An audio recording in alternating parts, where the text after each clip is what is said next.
Hi, and welcome to View's Partner Interview Series. I'm Shamini, and I'm a Regional Partnerships Director here at View. With us today, we have David Wolford, who is the Head of Agency at FRAMEN. I'll be speaking to David about the benefits of programmatic in out of home, specifically how indoor digital out of home can deliver for clients, and we'll be delving into co-working communities and much, much more. So, David, thank you for joining us. Oh, lovely to be here. Thanks very much for having me. Great, great. Let's get started. Um, so, firstly, your digital out of home inventory sits across multiple markets and it's pretty unique. For the UK, could you tell us a bit more about which screen locations have been most popular recently? Yeah, of course. I mean, so globally, it's been a kind of huge range. I think the kind of petrol stations in Germany have been the sort of most sold bits of inventory over the last year or so. But for the UK, hotels have been really growing, which has been brilliant to see because they're sort of fairly new from the UK side of things. So we're seeing more and more demand across that environment. But the big one has been co-working, as you might expect. It's something that I guess kind of ties a lot of our global inventory together. And I suppose it's a bit of a new environment, being able to reach people in those kind of co-working communities, kind of while they're working during the day. So yeah, we've seen certainly this year, happily things have really kind of started to ramp up in those spaces. Seeing a lot of return spend, which is great, and a lot of kind of longer term holds now, which is yeah another sort of really nice thing to see. I would say on top of those, not being so specific to a category, we're seeing a lot of geofence campaigns. So a lot of ones where we're just having specific areas and specific days promoting store promotions, whatever it might be, because a lot of our inventory is based in the kind of key cities. It sort of ties itself quite nicely to that. So yeah, those are the kind of main, I suppose, trends we've seen recently. That's great. So you mentioned co-working and hotels. They're both indoor environments. Can you talk us through why leveraging indoor screens is useful for an advertiser? What are the benefits to that approach?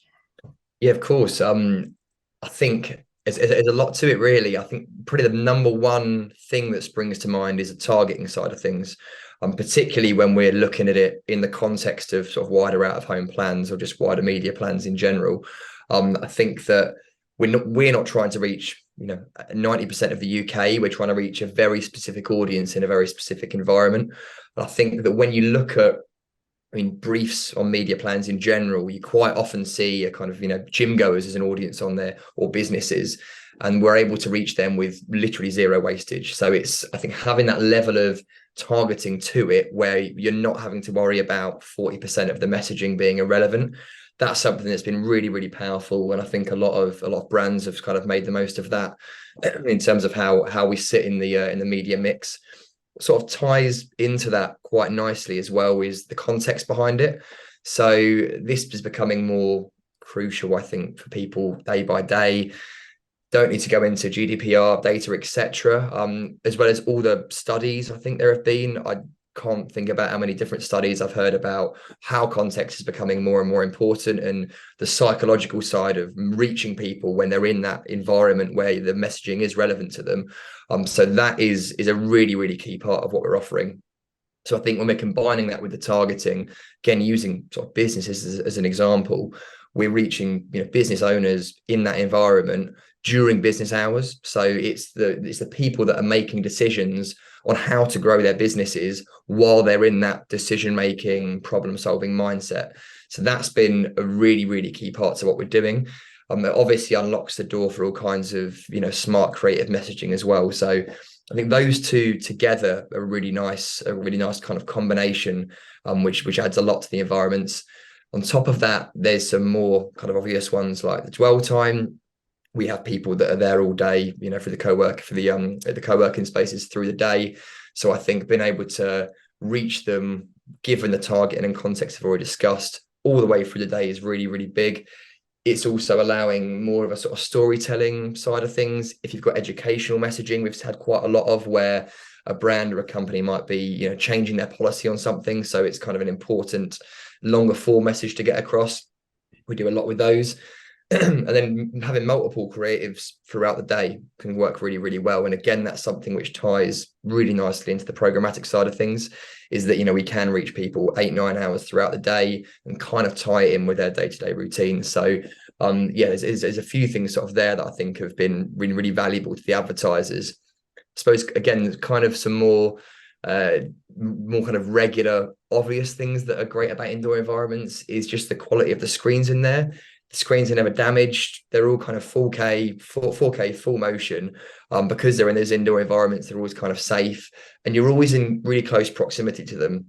I think we'll discuss in a bit potentially some of the brands of the different brand categories we've had on board. But I think a lot of that comes out of the fact that you're never really more than a few feet away from them. So you can really get that huge cut through if you've got sort of beautiful creative on there, which we quite often see.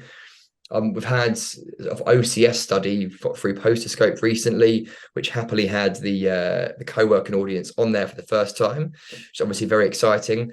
And a lot of the sort of stats we saw off the back of that were all talking about how people are really engaged in these environments. They're interacting with screens more, they're noticing them more. And I think when we are in environments like co-working spaces, gyms, etc., in our own lives, I think you do notice yourself being more engaged within the kind of within those four walls, and that's really sort of shown out in the stats, which obviously again just brings a huge amount of value to the screens and to those audiences. So yeah, hopefully that answers the question. But Lots of yeah, it's a fantastic place to have the screens. Yeah, lots of benefits there that you mentioned, and it also provides all that benefits that you mentioned. It provides quite a nice complement to sort of outdoor screens as well. So that's great. Um, so Frayman has been expanding globally. Can you tell us a bit more about the plans for the coming months and the future? Yeah, absolutely. This has been one of the big topics on the agenda for 2023. I think as at the start of the year, there was a kind of objective to scale into a new market every month, which we're hitting, which is crazy, but it's very exciting. So it's a really, really exciting time at the moment. I suppose one thing kind of that's come off the back of that expansion has been we've now hit 1 billion impressions, which was a really big moment for us. So that was a nice cause for celebration a couple of weeks ago, which kind of gives you an idea of the scale we now have and continues to grow. So we're hoping we might get to 2 billion by the end of the year, perhaps. So yeah, it's really exciting kind of things there coming off the back of the expansion. In terms of the specific focuses, certainly recently the US has been a massive one for us. So our VP and head of client services, sort of JK and Ricky, have been out scaling the company in America. So they've spent a lot of time out there, which has been fantastic. I can't reveal everything about it at the moment, but there's going to be some really exciting new environments that we're in out there across potentially sort of different market types to what we are in Europe as well, which is really exciting. APAC is another one, which again is going to be more to come in the coming weeks. But that's one where certainly from a co-working side of things and more, we're kind of getting a really, really decent portfolio out there at the moment across Australia and all of Southeast Asia. France is one which we've got a lot of expansion in terms of the inventory, but actually the team itself is now growing. So Harley, who's our head of France essentially, is now growing a team out there because they've had so much success within that market, since so much demand for our inventory out there. And at the moment, we're getting new hotels out there. We're in kind of shopping malls as well as the co-working side of things. So that's a very exciting market from our perspective. So it's been a lot in terms of the expansion, and I think that sort of month on month new market is going to continue, maybe even into next year, who knows. I think the way our tech works allows us to be really agile with that expansion. So it's really I think the early investment that went into our tech has really benefited us in that way. So yeah, exciting times ahead. Very exciting. A lot of things to look forward to in the coming months. Um, Sort of going back to the earlier question, you sort of mentioned some of the benefits of the audience groups that we can target in your environment, especially the fact that they're highly engaged. What type of brands are generally interested in your inventory, and have there been any changes or trends in demand recently? It's a good question. I think that brand wise, it's been a huge range because we've got a real diverse mix of inventory that also kind of brings on the different brands. And within that as well, I think being the agility that programmatic gives you means that you can look for other objectives rather than just the audience and environment. It can be a specific tactical campaign in that area. So we've kind of seen a huge range of brands come on. But as you rightly say, there's some that have been massive for us. So B2B, for obvious reasons, we're reaching tens and hundreds of thousands of business owners around the world. So that's become a kind of really, really big category for us. Alongside that, with that affluent audience, we tend to get in those environments. Luxury, motors, fashion, sort of tech and finance have been really big for us as well. The biggest category has been travel, which again, it's not the one you'd immediately think of. That's the absolute, got to be the number one category for that. I think B2B is kind of the natural, kind of obvious natural companion for a lot of our environments, but travel has been enormous. I think this is a kind of number of reasons. We've had some fantastic brand results of travel ads, then travel campaigns that we've run in the past. The audience is obviously there. It's an affluent audience we have in these environments. There's a bit of escapism to it as well. I think that certainly when you're at work or wherever you are, if you are watching these, and they are always beautiful creatives, when you're watching them, when you're only a few foot away, it does kind of send you away a little bit. So there's a number of different reasons it's worked well, but that's been both brand count wise and spend wise kind of really, really been growing this year in a big way. In terms of trends, we've been seeing a lot more multi-territory buys. I think this is, not a result of a few things. One is our growing global inventory. Another one, I think, is just the growing programmatic, the programmatic side of things for out of home, and how a lot of brands are now latching onto that international buy side, which is very exciting. So we've been seeing a lot more of that. And as I referenced earlier on, a lot more tactical, smart buying, specific days, specific hours for real specific objectives, again, in those kind of key cities where we're based. So I think a lot of those trends are going to continue, and I'm sure we'll see some new trends coming in next year as well that I'm probably not going to be expecting. That's great. So do you have a favorite or a successful campaign that you've worked on that you're happy to share with us? So yeah, there was one we run earlier this year. It was actually in Germany for PlayStation. So this was a really neat kind of example of how we can be really agile and use our inventory in nice ways. So I've spoken before about, the environments and the audiences. This was certainly one where it was a real agile location-based campaign. So I think, and I experienced it as well, the sort of challenges of getting a PlayStation at one point were quite well documented. And this was kind of running just in the aftermath of that. So it went in over 50 different locations across Germany, and each of the different locations we were running this in had a different messaging that was directing them to their local store in a specific way. So really, really neat tie-in to that kind of geofence campaign.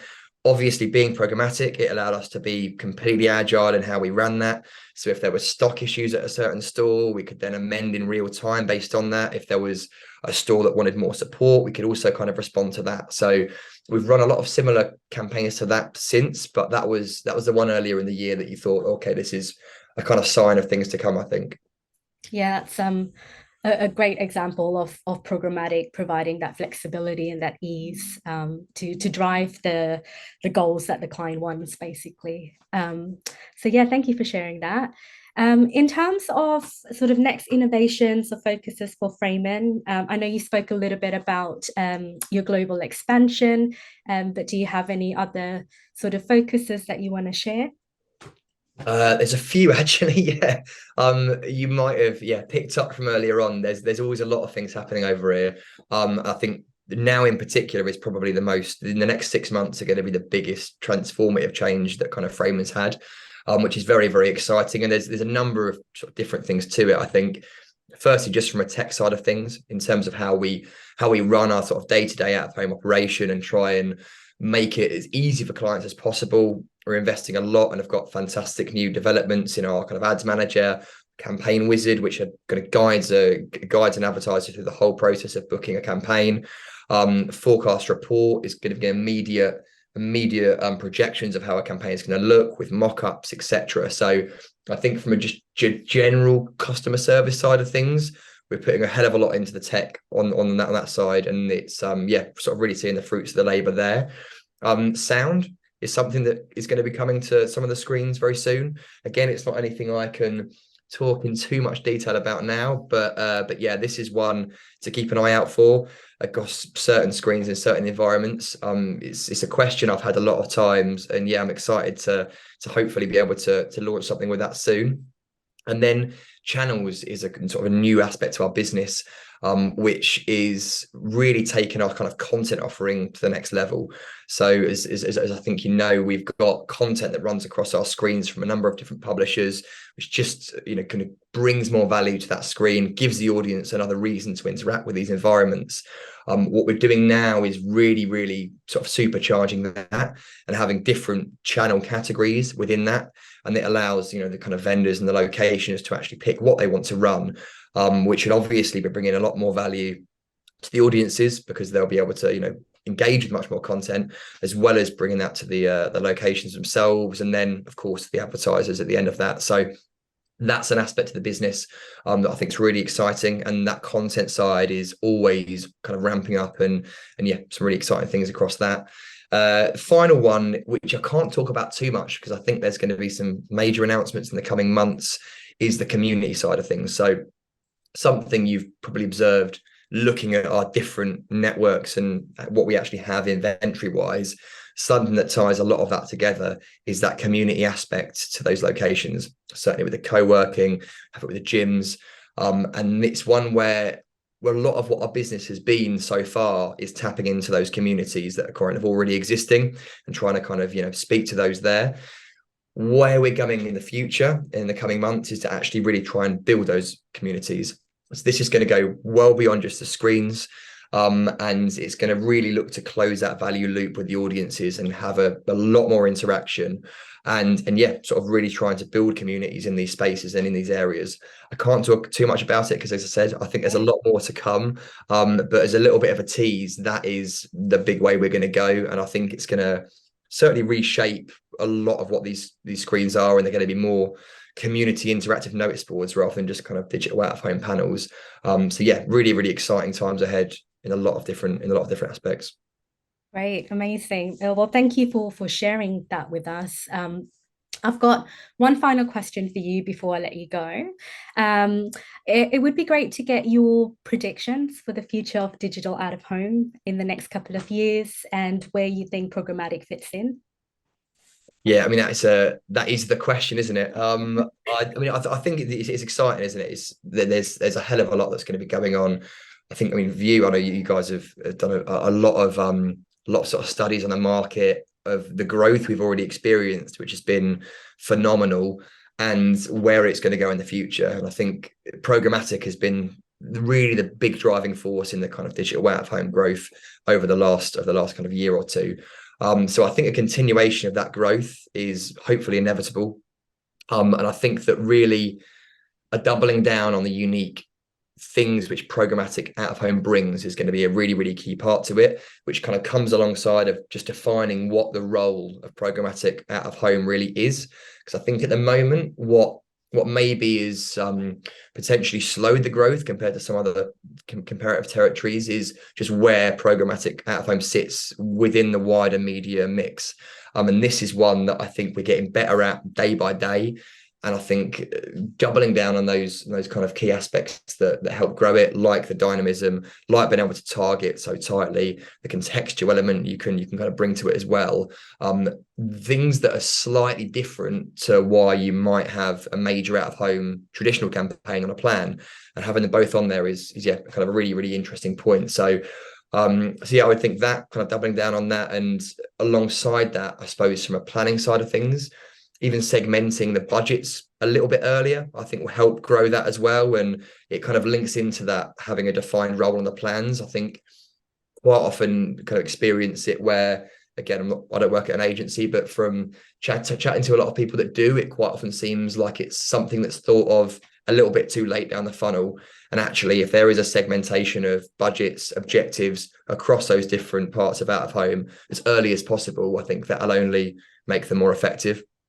Alongside that, I think having more dynamic creative and more reactive creative is going to be inevitable as well. And we're already seeing that kind of day to day. I think being able to make the most of what programmatic can give to us and being really, really smart when you have got these platforms that can reach so many people is really, really big. So even from a reactive side, Again, this isn't me making a prediction on what I think is going to happen, but I'm interested to see where AI is going to fit into how we have responsive, reactive, creative within the out-of-home industry. AR as well. Again, this is something that's been talked about for years and years, but now we are able to kind of do things in a much more contextual and dynamic and agile way. You feel like that's going to be an interesting opportunity in the future. Measurement, I think, is something that is been quite a big word in sort of programmatic out of home side of things. And there's a lot of new techs that you can see coming out now that I think are really, really going to help that, because I think in the future that's going to become a bigger and bigger part of what programmatic does, and it's probably one that programmatic out of home might be kind of a little bit behind with, but I think that in the future it's going to be it's going to be a really, really key part of it. So I think there's a few things there, but I think it's a very exciting picture ahead of us. Definitely. I think it will be very interesting and exciting to see the journey in the coming years. So, yeah, thank you very much for your time, David. I think we're at the end of our interview, but it was great to catch up with you. For our viewers, we will be sharing this recording on the View blog and on our social channels. So for all of you watching, please do comment, ask questions, and share recommendations on the types of topics you'd like us to cover in our next interview. Thank you. Thanks. It's been a pleasure. Cheers.